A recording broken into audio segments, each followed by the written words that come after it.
Hello and welcome my dear friend, this is me Kumar Pankaj और स्वागत करता हूं आप सभी का आपके अपने प्लेटफॉर्म क्रैक नाउ पर। दोस्तों, हम लोग देख रहे थे बिहार कंप्लीट जीके सीरीज और उसमें हम लोग पढ़ रहे हैं बिहार का इतिहास। हमने बिहार के प्राचीन इतिहास को समझा, उसके बाद आप लोगों की डिमांड थी कि आधुनिक इतिहास को पढ़ाया जाए, वो हमने पढ़ा। अब 3 क्लासेस बची हैं जिसमें हम बिहार के मिडवल हिस्ट्री को यानी मध्यकालीन इतिहास को बिहार में समझेंगे। आज की क्लास में वैसे तो हमारी क्लास है जिसमें हम स्रोत को समझेंगे कि मध्यकालीन स्रोत क्या क्या हैं बिहार में जानकारी के, लेकिन उसके अतिरिक्त कुछ पुरानी चीजों से इंटरलिंकिंग भी हमको करनी पड़ेगी। जैसे जहां से हमने एंशियंट हिस्ट्री में छोड़ा और उसके बाद मिडवल हिस्ट्री में प्रवेश किया, तो कुछ चीजें ऐसी हैं जहां से हमें क्लास को फिर से इंटरलिंक करना होता है, तो उसको समझेंगे। तो चलिए शुरू करते हैं आज की इस क्लास को और उम्मीद करता हूं आप इस क्लास को सारे लोगों के साथ शेयर भी करेंगे, क्योंकि sharing is the best thing, उससे परिवार बढ़ता है। तो बीपीएससी टीआरई स्पेशल पार्ट 9 मध्यकालीन बिहार का इतिहास, और इसमें हम ऐतिहासिक स्रोत पढ़ेंगे। आप आ चुके हो क्रैक नाउ पर।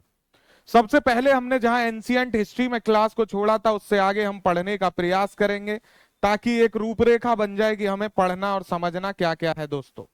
ठीक है, तो आप कैसे समझेंगे?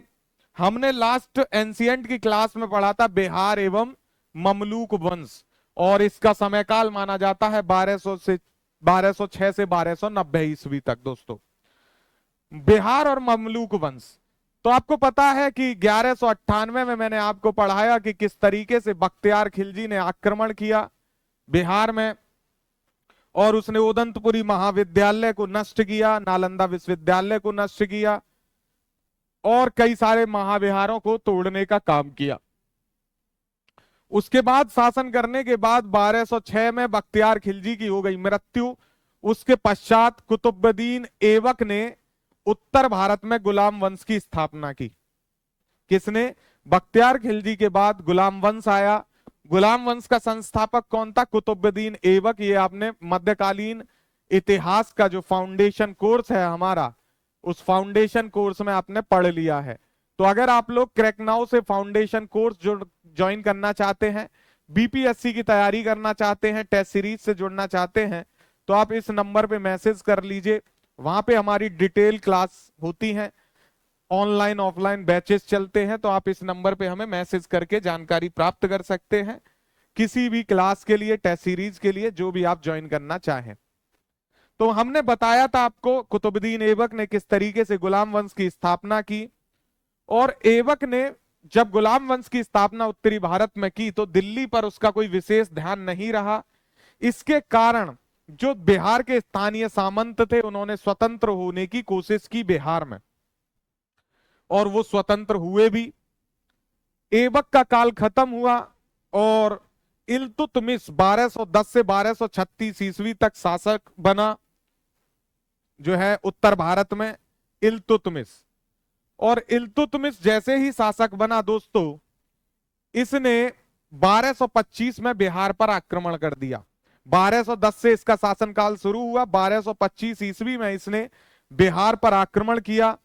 और बिहार पर ना केवल आक्रमण किया अपितु बहुत सफल आक्रमण किया इल्तुतमिश ने, और बिहार शरीफ और बाढ़ वाले क्षेत्रों पे अधिकार कर लिया। ये हम पहले पढ़ चुके हैं, उसको रिवीजन करा रहा हूं मैं, उससे आगे हम देखेंगे। तो बिहार शरीफ और बाढ़ पर अधिकार कर लिया। साथ ही साथ इसके अतिरिक्त एक तेलियागढ़ी नामक जो क्षेत्र था, इस तेलियागढ़ी के समीप हिसामुद्दीन इवाज नाम का एक शासक था, उसने भी इल्तुतमिश की अधीनता स्वीकार कर ली, उसके संरक्षण में आ गया।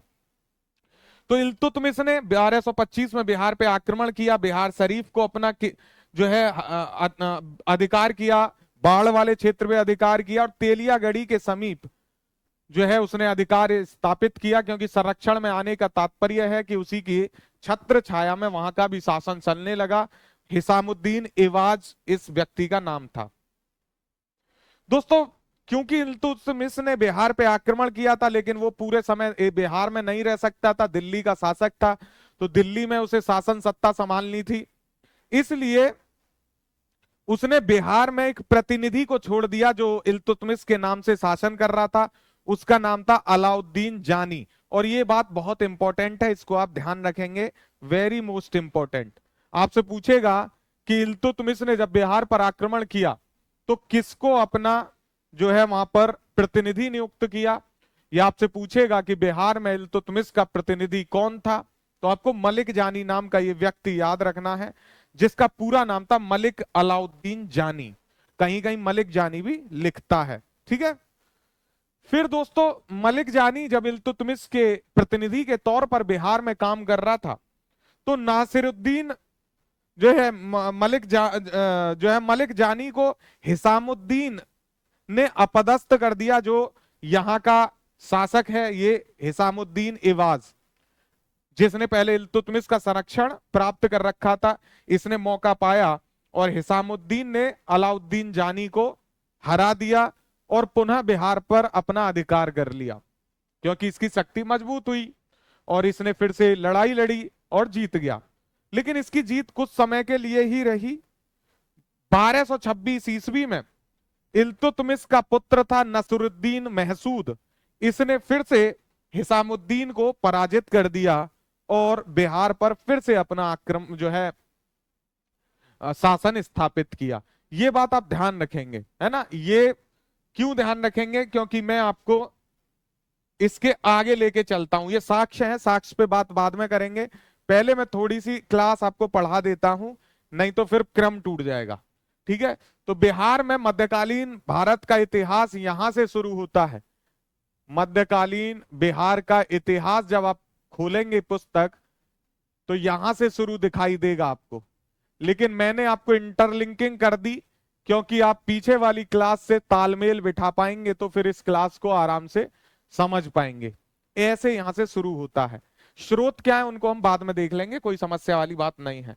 तो हमने देखा कि इल्तुतमिश के पुत्र नासिरुद्दीन महमूद ने अवध, बिहार और लखनौती को एक प्रशासनिक इकाई के रूप में संगठित किया। इसने हरा दिया है हिसामुद्दीन को और बिहार पर अपना इस अधिकेंद्र जो है केंद्रीकरण वाला रूप दिखाया और प्रशासनिक इकाई के रूप में संगठित किया। नासिरुद्दीन महमूद ने दोस्तों शासन किया 1229 ईस्वी तक, यानी 1227 में इसने हराया, 1229 ईस्वी तक शासन किया। और आपसे यहां से यह क्वेश्चन बनता है कि बिहार को दिल्ली के अधीन करने वाला प्रथम सुल्तान कौन था, तो इल्तुतमिश था। इसको नाम को याद रखेंगे।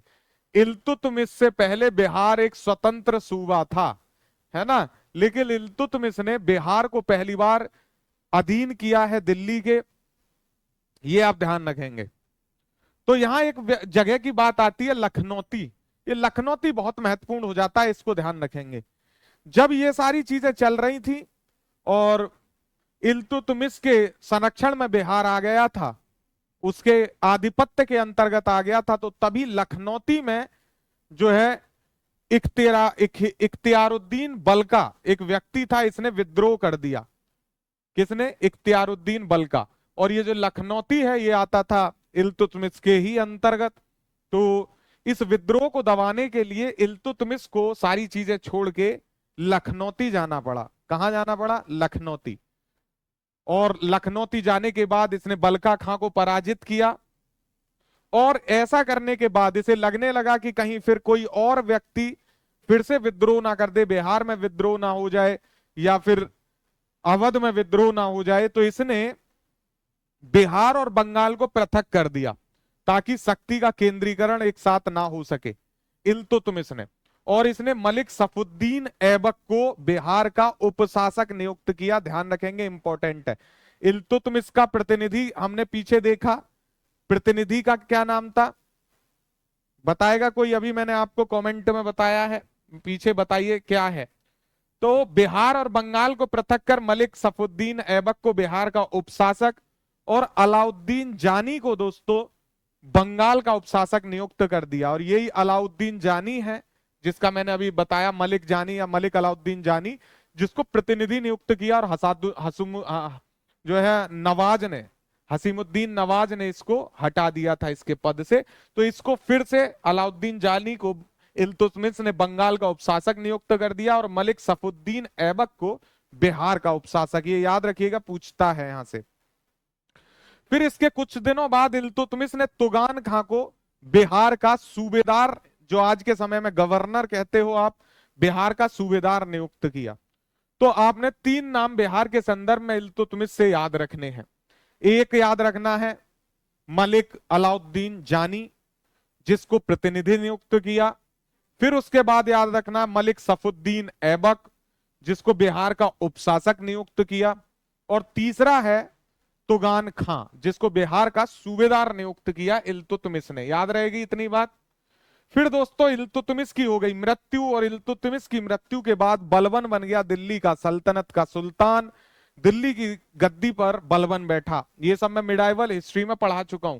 जो लोगों ने मध्यकालीन यानी मिडाइवल हिस्ट्री की मेरी क्रैश कोर्स नहीं देखी है, वो जरूर देखिए इस प्लेलिस्ट को, मिडाइवल हिस्ट्री, मध्यकालीन भारत का इतिहास।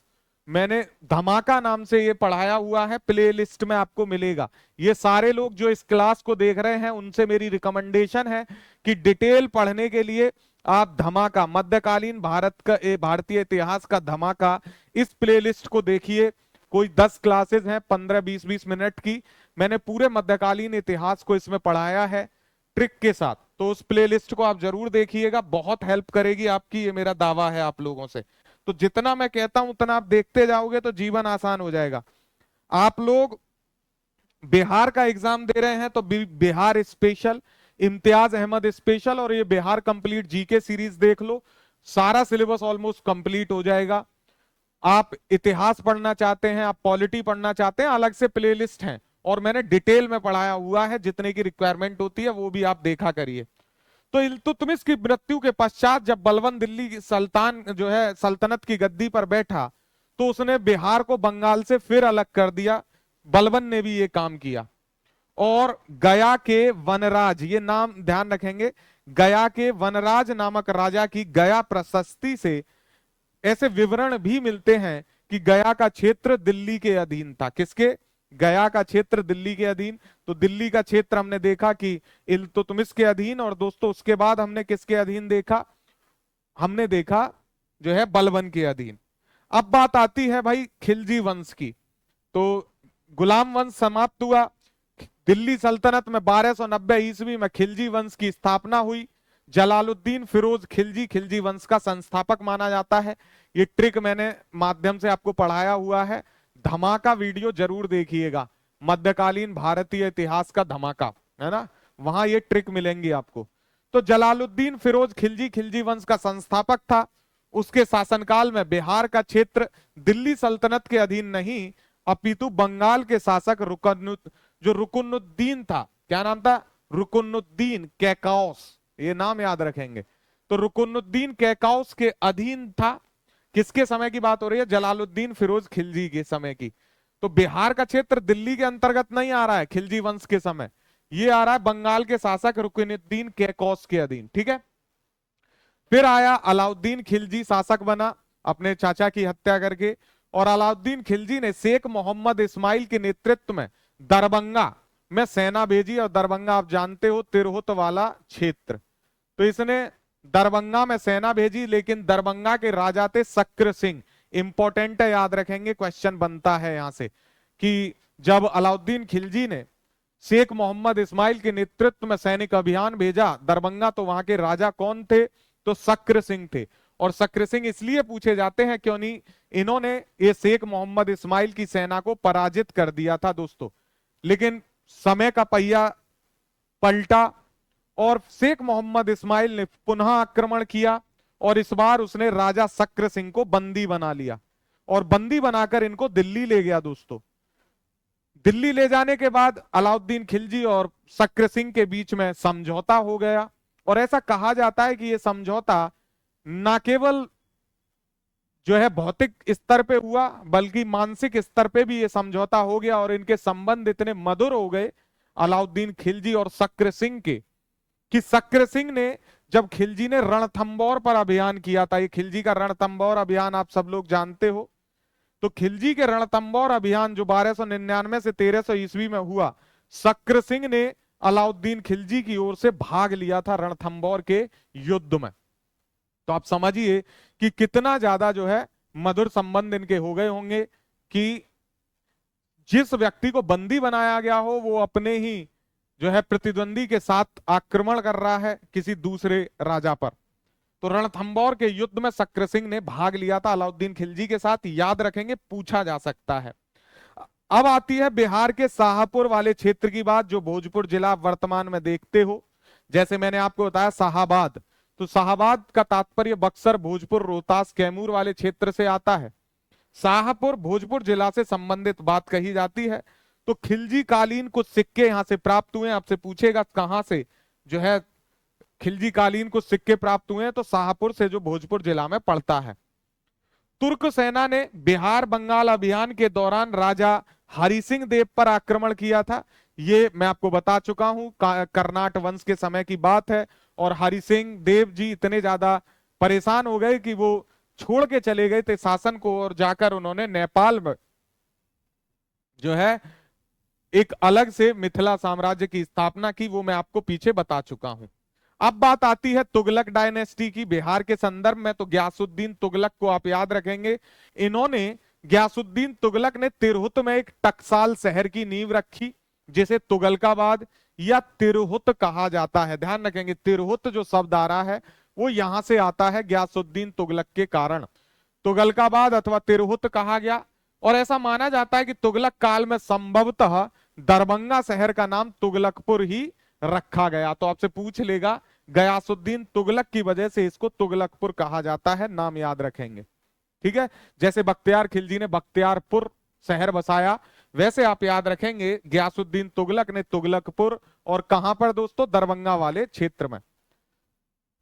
इन लोगों की जो है राजधानी अगर आपसे कभी पूछने लगे तो बिहार शरीफ के यहाँ स्थानीय शासकों की राजधानी थी। क्या थी? बिहार शरीफ इनकी राजधानी हुआ करती थी। और यहां से फिरोज शाह तुगलक के जो है फारसी अभिलेख भी प्राप्त हुए हैं। फिरोज शाह तुगलक, FST कहते हैं, इसका भाई है MBT, मोहम्मद बिन तुगलक। ये सब मैं ट्रिक से पढ़ा चुका हूं। चलिए, अब बात आती है 1351 ईस्वी में फिरोज शाह तुगलक दिल्ली का सल्तनत का सुल्तान बना। बिहार में उससे संबंधित 3 प्रारंभिक अभिलेख प्राप्त होते हैं, पटना, गया, है ना। फिरोज शाह तुगलक के यहां से भी अनेक अभिलेख जो है प्राप्त होते हैं। ऐसा कहा जाता है कि फिरोज शाह तुगलक ने दरभंगा में एक दुर्ग और जामा मस्जिद का जो है निर्माण करवाया था। ये याद रखेंगे, पूछ लेता है कि दरभंगा में एक दुर्ग और जामा मस्जिद का निर्माण किसने करवाया।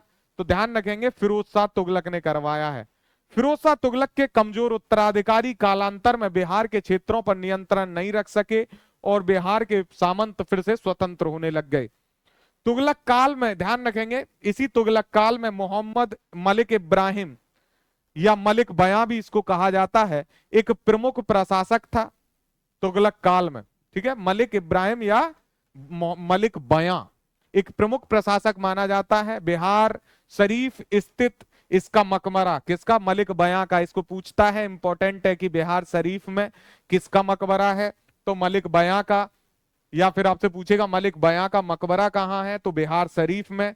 इसने, इसका जो, ये बहुत महत्वपूर्ण है क्योंकि शंक्वाकार गुंबद के कारण स्थापत्य कला का एक सुंदर उदाहरण माना जाता है ये। ठीक है, तो ये आप याद रखेंगे, एक महत्वपूर्ण चीज।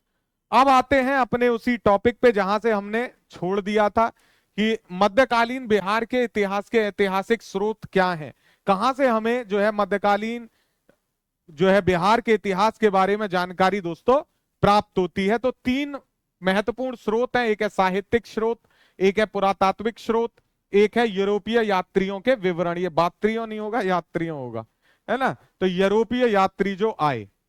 तो साहित्यिक स्रोत की अगर हम बात करें, सबसे पहले साहित्यिक साक्ष्य, तो दिल्ली सल्तनत कालीन साहित्य जो बिहार के बारे में जानकारी देते हैं, ये इंपॉर्टेंट है, इसे यहां से ध्यान से सुनते जाएंगे क्योंकि इन रचनाओं से सीधे सीधे क्वेश्चन आता है।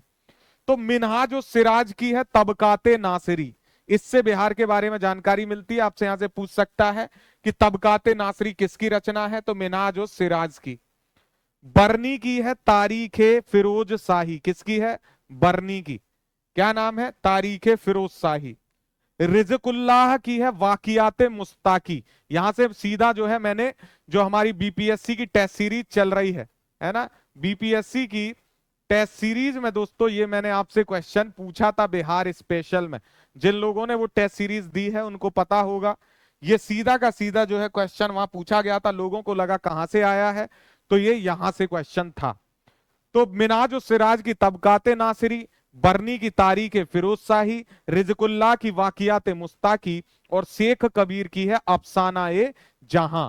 ये दिल्ली सल्तनत कालीन साहित्य हैं जिनसे बिहार के बारे में जानकारी मिलती है दोस्तों। ऐसे ही मुगल कालीन साहित्य भी है जिससे बिहार के बारे में जानकारी मिलती है। जैसे अबुल फजल का अकबरनामा है। अकबरनामा किसका है? अबुल फजल का है। मोहम्मद कासिम की है आलमगीरनामा, मोहम्मद कासिम की आलमगीरनामा। मुजफ्फरनामा है, ये करीम अली का है। ठीक है। तुजुके बाबरी, ये महत्वपूर्ण पुस्तक है, बाबर द्वारा रचित है। इसके बारे में मैंने धमाका क्लासेस में डिटेल में पढ़ाया हुआ है, वहां से आप चेक करिए। जहांगीर की है तुजुके जहांगीरी। ये दो व्यक्ति हैं जिन्होंने अपनी आत्मकथा लिखी है। एक बाबर ने तुजुके बाबरी, और जहांगीर की तुजुके जहांगीरी। दोनों की भाषा अलग है ना, एक तुर्की भाषा में है, एक फारसी भाषा में है।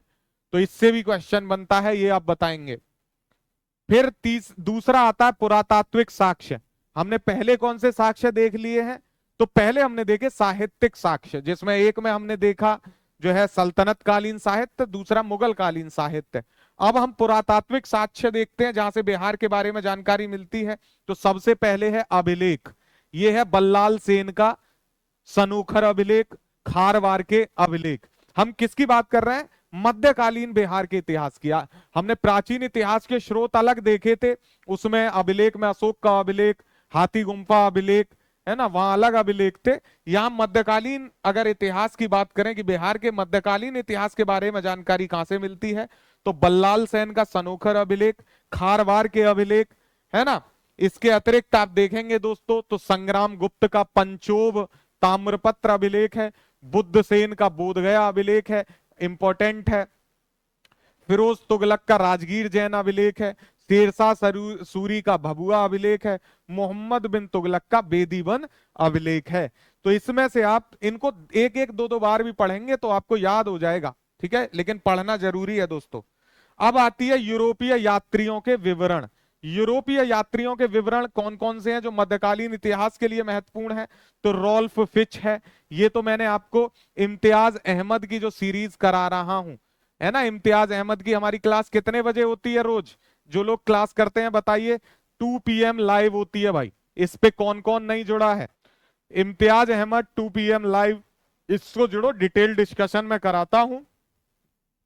तो वहां पर मैंने रॉल्फ फिच, जॉन मार्शल, इनके बारे में, मैनरीक, इनके बारे में डिटेल से बताया है। मनुची के बारे में बताया था। बस एडवर्ड टेरी जो है यहाँ पे नया नाम है जो इम्तियाज अहमद में नहीं दिखता। तो यूरोपीय यात्रियों के विवरण में जिनसे बिहार के बारे में जानकारी मिलती है, रॉल्फ फिच, जॉन मार्शल, महानिदेशक पुरातत्व शास्त्री 1902 से 1928 के पुरातत्व शास्त्री महानिदेशक रहे ये। और जो हड़प्पा की खुदाई होती है, उस हड़प्पा की खुदाई इन्हीं के जो है मार्गदर्शन में दयाराम साहनी ने की। ये डिटेल डिस्कशन हम कर चुके हैं। मनुची, मैनरीक और एडवर्ड टेरी, ये भी कुछ यूरोपीय यात्री हैं जिनसे बिहार के बारे में जानकारी मिलती है दोस्तों। ठीक है, तो ये जो है हमारी आज की क्लास थी जिसके बारे में हमने डिटेल से पढ़ा, हमने एक एक चीज को समझा। इसकी 2 क्लास और आएंगी और मध्यकालीन बिहार का जो इतिहास है ये कंप्लीट हो जाएगा। मैंने आपको कुछ प्लेलिस्ट बताई हैं, इन प्लेलिस्ट को मैं नोट कर देता हूं, इसको आप जो है स्क्रीनशॉट ले लीजिए। एक है बिहार स्पेशल, दूसरी है आपके लिए बिहार कंप्लीट जीके। ठीक है, ये प्लेलिस्ट अगर आप बीपीएससी का कोई भी एग्जाम देने जा रहे हैं ये जरूर देख के जाइए। तीसरी है इम्तियाज अहमद। कौन सी है? इम्तियाज अहमद। ये पीवाईक्यू सेशन है, प्रीवियस ईयर क्वेश्चन पेपर, और जितने भी इम्तियाज अहमद में क्वेश्चंस है सारे डिस्कस होते हैं, ये लाइव क्लास चलती है। ये 3 है।